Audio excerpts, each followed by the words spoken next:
Tudo começa no santuário de Atena, na Grécia.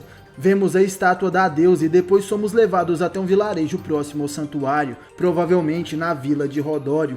As pessoas por lá têm um dia a dia aparentemente normal. Elas trabalhavam, conversavam e seguiam suas vidas. Porém, de repente, um clarão surge nos céus. Dois homens assustados que estavam em uma carroça onde tinha um cervo abatido se perguntam o que era aquilo. De repente, algo cai dos céus com uma força incrível, um cosmo intenso que com o impacto consegue destruir boa parte daquele local no vilarejo. O homem que guiava a carroça tenta conter o cavalo e então dizia: "Mas o que será que é isso?" Porém, o outro homem olhava para trás e ele consegue ver alguns animais sendo sugados por aquele vórtex que havia descido dos céus. Algumas pessoas também acabam sendo atraídas por aquela força de rotação e muitos aldeões saem correndo dali.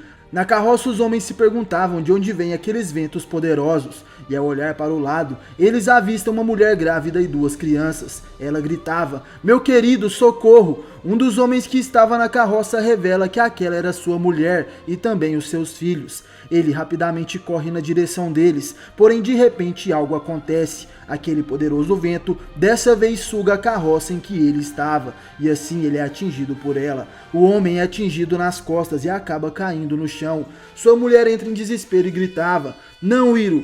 Seu amigo que guiava a carroça fica chocado com o acontecido, e os filhos de Hiro gritavam por seu pai, que debaixo da carroça dizia: "Não, crianças, não se aproximem daqui. Roriz, salve minha mulher e meus filhos, por favor." Roriz então corre na direção de Hiro, dizendo: "Ora, vou salvar você também, meu amigo." Porém, de repente, algo cai sobre Hiro, provocando uma explosão e jogando Roriz para longe. As crianças vendo aquilo choravam e a mulher grávida daquele homem chamava por seu amado. Seu amigo, por sua vez, se mantém de pé frente àquele turbilhão que descia dos céus. Ele dizia: "Mas o que será que é isso?" E a mulher grávida e seus filhos se abraçavam, tentando não serem levados pela força de rotação daquele poderoso vórtex. Mesmo com um vento insano, aquele homem dizia: "Preciso fazer alguma coisa. Aguente firme, meu amigo. Eu estou indo." Ele então pega uma lança e corre na direção de seu amigo. Nesse momento conseguimos ver que sobre ele tem uma espécie de pata. Hiro sofria de dor, mas Roriz avança para salvá-lo. Porém, ele é interrompido por alguém que aparece de repente. Aquela pessoa dizia: "Mas que sorte que eu dei! Saí da casa de câncer para caçar o que fazer e me deparo com um caos aqui fora." Frente àquele homem estava Hiro debaixo da carruagem, que era pisada pela pata de uma fera gigante, e Roriz com a lança na mão se espanta. Aquele era um cavaleiro de ouro em pessoa. Máscara da Morte de Câncer chega no local. Os cidadãos gritavam que agora sim estariam salvos. Graças a Atena, a ajuda chegou. E o cavaleiro, olhando para aquele turbilhão à sua frente, diz: "Ei, você aí, não pense que pode se esconder do cavaleiro Máscara da Morte. O que será que está atrás dessa cortina de vento?" Nesse momento ele concentra seu cosmo dourado nas mãos. Máscara da Morte consegue materializar o signo de Câncer. Ele ataca com as garras do caranguejo, que consegue dissipar aquele vento que rodeava o misterioso inimigo. Máscara da Morte então diz: olha só isso, patas de leão, asas de pássaro e um rosto feminino. Você não é a guardiã da cidade de Tebas? Saiba que não precisamos de mais porteiros aqui no santuário." Naquele momento o monstro então se pronuncia: "Calado, humano miserável, quem faz as perguntas aqui sou eu, Fix, a esfinge." O monstro ruge ferozmente e Máscara da Morte então diz: "Ah é? Segundo a mitologia, a esfinge que guarda a entrada da cidade de Tebas só deixava passar os viajantes que sabiam responder seu misterioso enigma." Então é nesse momento que Fix se aproxima de Máscara da Morte dizendo: "De manhã ele caminha com 4 pernas, durante a tarde apenas 2 pernas, mas ao anoitecer ele caminha com 3 pernas. Qual é esta criatura?" E nesse momento Máscara da Morte esboça um sorriso sarcástico. E então Fix se pronuncia: "Acerte ou será devorado." O Cavaleiro de Ouro então responde: "Eu não sei, sabe? Porque eu só ando de lado, né?" Máscara da Morte faz uma piada com seu próprio signo, o caranguejo de Câncer que só anda para os lados. E Fix então fala: "Tolo, você não tem amor à própria vida? Então morra." Naquele momento ela parte para cima do cavaleiro, que de repente diz: "É o homem." Aquilo faz com que Fix pare sua pata e fique surpresa. Mas o quê? E Máscara da Morte então explica, no momento de sua vida ele engatinha, então usa 4 pernas. Quando adulto, ou seja, à tarde, ele pode caminhar usando apenas 2 pernas, mas ao anoitecer, no fim da sua vida, ele usa uma bengala e deve caminhar com 3 pernas. Fix fica indignado e começa a gritar: "Não, mas como você acertou?" E Máscara da Morte, levando seu cosmo, se pronuncia: "Você disse que eu não tenho amor à vida. Você errou tragicamente. Eu amo apenas a minha vida. As demais vidas são apenas troféus para colecionar. Agora é a sua vez de responder meu enigma. Ouça as minhas dicas. Se acertar, te deixarei que viva." Fix fica espantado enquanto Máscara da Morte anda na sua direção. Ele aponta o dedo para o céu e pronuncia as seguintes palavras: "Ele guarda a 4ª casa do Zodíaco e seu lema é que a força é a verdadeira justiça. Com apenas um golpe ele pode matar. Qual é o nome deste cavaleiro?" E Fix, com medo, responde: "Ah, esse eu sei, é o Máscara da Morte." O cavaleiro, que havia concentrado todo o seu cosmo na ponta de um dedo, fica em silêncio.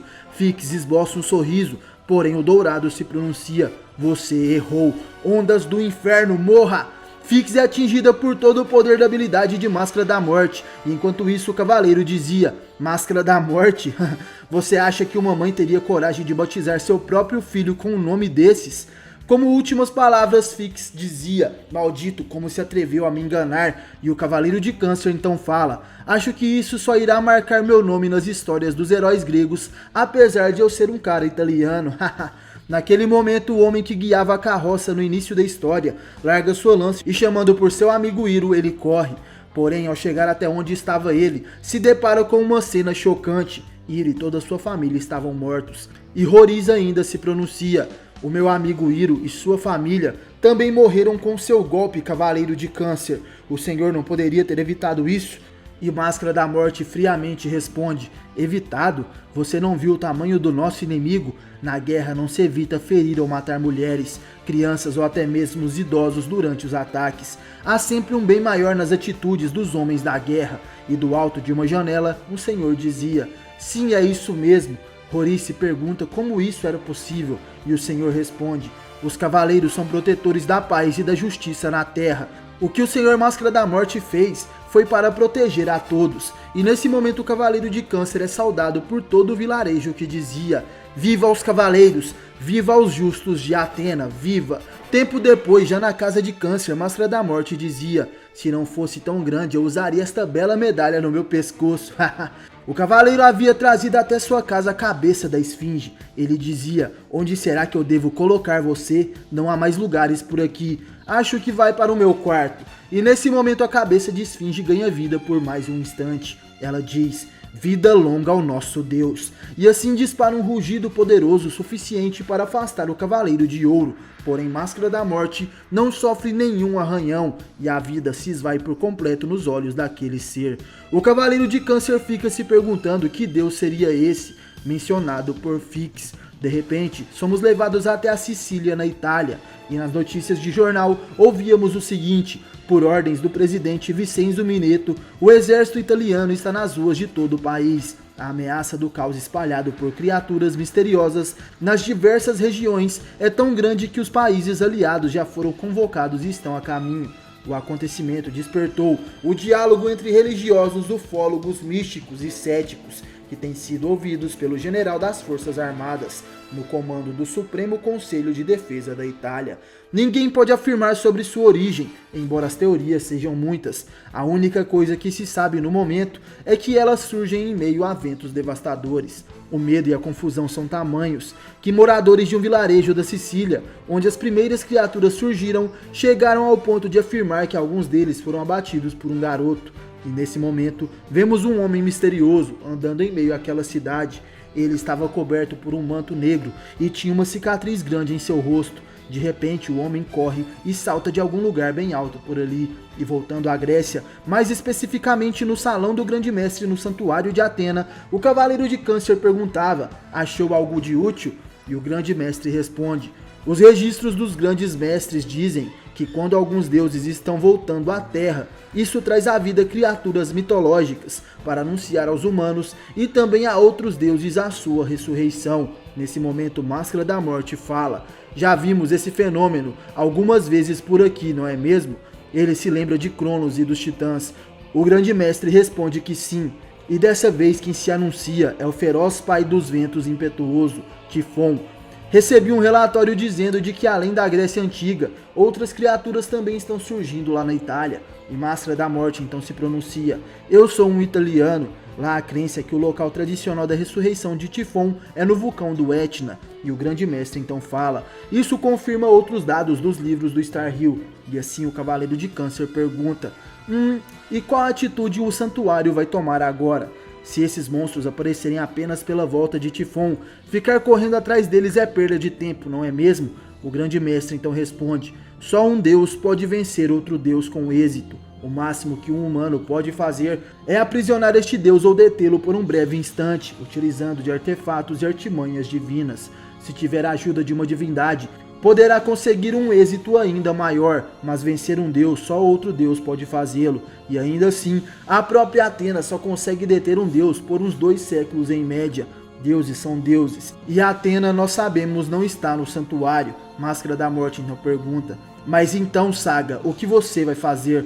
Naquele momento o olhar de Saga se enche de ódio, e em um piscar de olhos todo aquele espaço ao redor se torna outra dimensão. E assim ele diz: é melhor você policiar a própria boca, Máscara da Morte, ou a próxima cabeça da casa de Câncer pode ser a sua. Máscara da Morte nesse momento treme de medo e diz: perdão, grande mestre, me perdoe. Aos poucos a outra dimensão desaparece.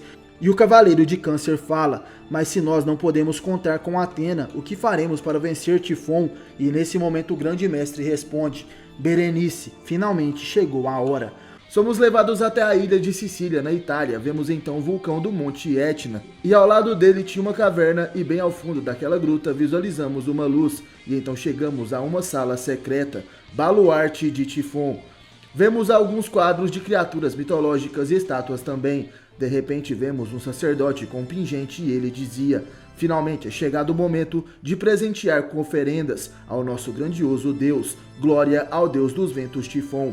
Naquele momento vemos que aquele lugar se tratava de um enorme salão cheio de fiéis. E alguns desses sacerdotes traziam para dentro do salão algumas múmias. Um dos sacerdotes então diz: sintam-se honrados, meus irmãos. Suas vidas deixaram a mediocridade da existência humana para enfim ganhar valor. E é nesse momento que nosso espanto se torna maior, ao ver quem eram aquelas múmias sendo carregadas. Uma era um recém-nascido, representando o início da vida, um jovem representando o auge, um casal representando a procriação, e um idoso representando o quão breve é a vida do ser humano. O sacerdote principal então se pronuncia: são as fases da vida oferecidas em sacrifício para o Senhor Deus Tifon, nosso cerimonialista, entre. E de repente um homem misterioso com um manto negro entra naquele local, e as pessoas batiam palmas para ele. Porém de repente o homem ergue suas mãos e começa a recitar algumas palavras. Ó Tifon, o último fruto de Gaia, és tão grande que sua cabeça toca os astros celestes e suas mãos vão do oriente ao ocidente. E as pessoas que estavam naquele culto do mal também diziam as mesmas palavras. Seus olhos apavoram os corações de todos, os que são alvo de seu brilho escarlate, e suas asas abertas podem até mesmo cobrir o sol. De seus ombros nascem dragões, capazes de devorar até outros deuses, e sua boca é o impetuoso vulcão em erupção, que lança rochas incandescentes. Naquele momento as múmias começavam a se contorcer e emitiam grunhidos. Porém o cerimonialista continuava. Na era mitológica, Tifon começou a escalar o Monte Olimpo para concluir o pedido de vingança de sua mãe Gaia, mas começou a discutir com um dos dragões de seu ombro para saber quem nasceu primeiro, o ovo ou a galinha. O cerimonialista dizia aquela piada com um sorriso no rosto, e as pessoas começavam a se perguntar o que seria isso. De repente o sacerdote pergunta: ei, cerimonialista, o que está dizendo? O texto do livro sagrado não continua assim, e ele então se aproxima do homem misterioso que ria, e de repente se assusta. Oh não, esse homem é um impostor, como se atreve a profanar a seita de Tifon desta maneira? Vamos pegá-lo, pecador! De repente o cerimonialista misterioso segura o sacerdote e diz: você também será oferecido como um sacrifício. O homem então responde: vá para o inferno, seu farsante. E o farsante com um sorriso perguntava: inferno? Agora eu tenho outras coisas para fazer e não posso ir para o inferno, mas vocês podem ir no meu lugar. ondas do inferno, apontando seu dedo para o céu. Em um instante, o misterioso homem que invadiu a cerimônia do deus Tifon consegue retirar as almas de todas as pessoas que estavam ali presentes. Com sua risada maligna, vemos as almas das pessoas voando ao seu redor.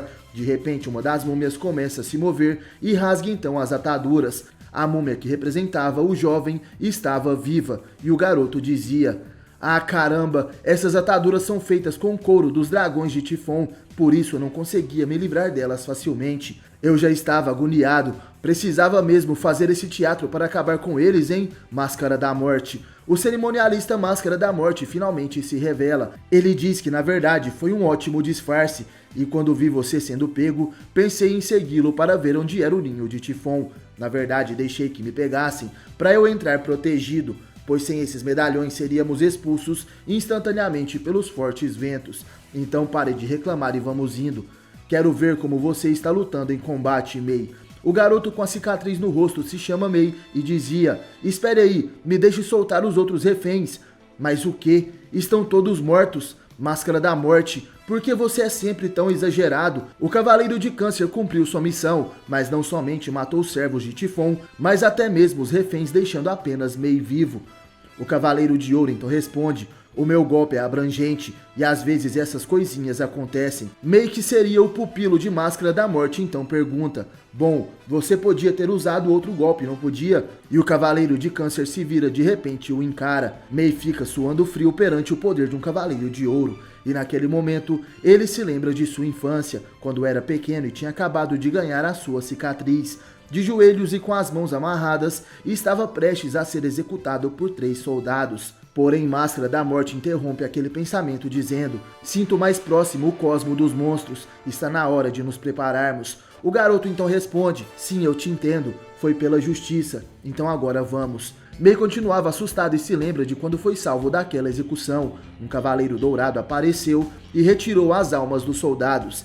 Esse era Máscara da Morte. À frente de Mei e Máscara da Morte, no salão de cerimônia, vemos a aparição de 2 armaduras, a armadura de ouro de Câncer e a armadura de bronze de Cabeleira de Berenice. Máscara da Morte dizia: "Venha cobrir o meu corpo." Armadura de ouro de Câncer. E Mei falava: "Vamos, armadura de bronze, Cabeleira de Berenice." As objects das armaduras se desmontam e voam para cobrir os corpos de seus cavaleiros. Agora os 2 cavaleiros de Atena estão prontos para o combate. Máscara da Morte dizia: "A propósito, Mei, eu não imaginei que dentro do vulcão pudesse existir um templo como esse.